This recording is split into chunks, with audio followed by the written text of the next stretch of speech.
What's up, guys, and welcome back to my reading journey. Hope you're all doing fine, and today we're gonna finish with A Ruler of Man. The story I said it's 7 days ago, so let's do this.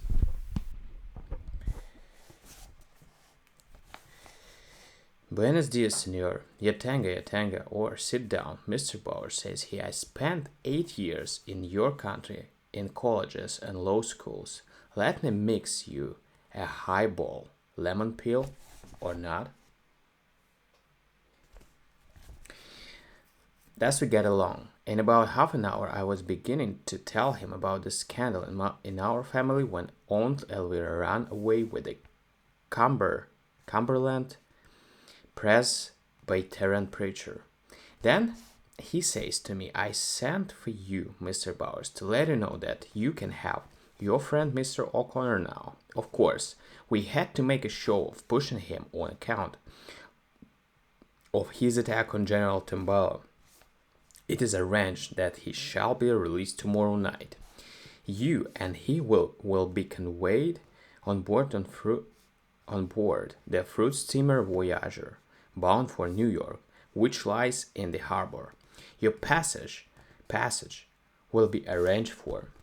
One moment, George, says I. That revolution. The judge lays back in his chair and howls. Why, says he presently, that was all a little joke, fixed up by the boys around the courtroom and one or two of our cop-ups, and a few clerks in the stores. The town is bursting its sides with laughing. The boys made themselves up to be conspirators, and they, what do you call it, stick Senator O'Connor for his money. It's very funny. It was, says I saw the joke all along. I'll take another highball if you, Hunter, don't mind.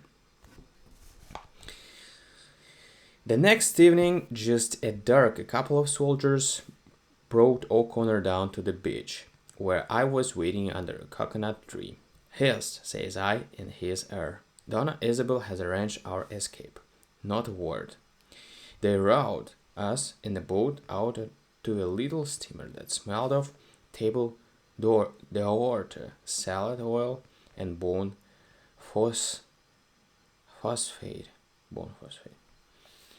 It's the great mellow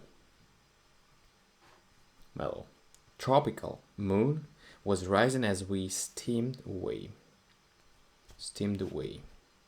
O'Connor leaned on the taffrail or rail balcony of the ship and gazed silently at Gaia, at Bunko Willie on the beach. He had the red rose in his head. She will wait, I heard him say. Eyes like hers never deceive. But I shall see her again. Traitors cannot keep an O'Connor down forever. You talk like a sequel, says I. But in volume second, please admit the light-haired friend who taught it, the grab to the hero in his dungeon cell. And thus, reminiscing, we came back to New York. There was a little silence, broken only by the familiar roar of the streets after Kansas Bill Bowers ceased talking.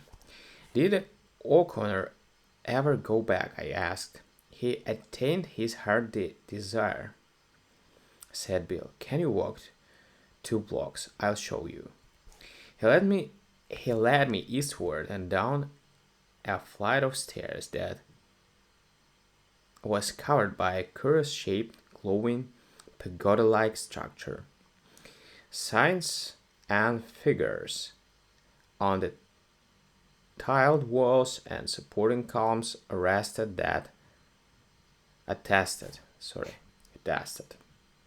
that we were in the Grand Central Station of the subway. Hundreds of people were on the midway platform. An Uptown Express dashed up and halted. It was crowded.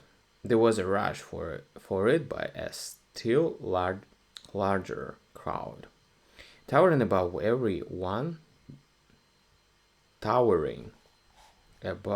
everyone, there a magnificent, broad-shouldered, athletic man leaped into the center of the struggle. Man and woman, he seized in either hand and hurled them like mannequins toward the open gates of the train. Now and then, some passenger with a shred of soul and self-respect left to him turned to offer remonstrances. But the blue uniform of the towering figure, the fierce and conquering glare of his eye and the ready impact of his ham-like hands glued together the lips that would have spoken complaint. When the train was full, then he exhibited to all who might observe and admire his irresistible genius as a ruler of men. With his knees and his elbows, with his shoulders, with his resistless feet, he showed, crushed, slammed, heaved, kicked, flung, pounded the overplus of passengers aboard.